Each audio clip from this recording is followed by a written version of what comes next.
Today's reading is Exodus 4 through 6. The children of Israel groaned because of their slavery, and they cried out to God for help. God heard their cries and their prayers, and He remembered His covenant with Abraham, Isaac, and Jacob. God's plan to rescue Israel would involve a deliverer. But what kind of man would God use to bring Israel out from their bondage? Enter Moses. Part of Pharaoh's plan to diminish Israel's growth was to kill any newborn sons. It was in this perilous context that Moses was born. His mother hid him for 3 months, but when she couldn't hide him any longer, she placed the child in a basket and put him in the Nile River. Pharaoh's daughter heard the cry of the child and rescued him.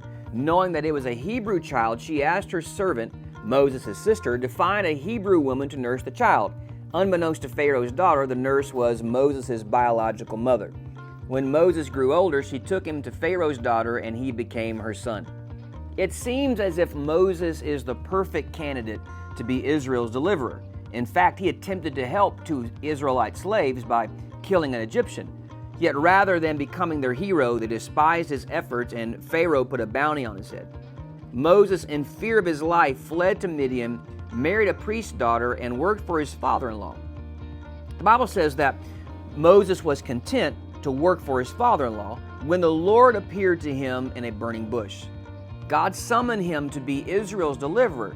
However, Moses was blinded by his own flaws. He didn't believe that Pharaoh would listen to him, and he knew Israel would question his authority. Then Moses explained that he had a speech impediment keeping him from speaking clearly.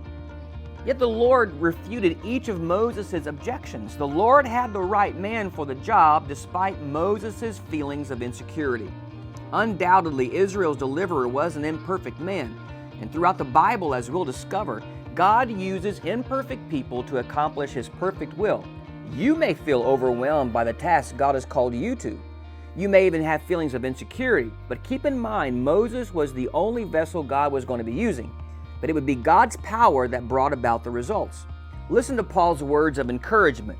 But we have this treasure in earthen vessels, that the excellency of the power may be of God and not of us.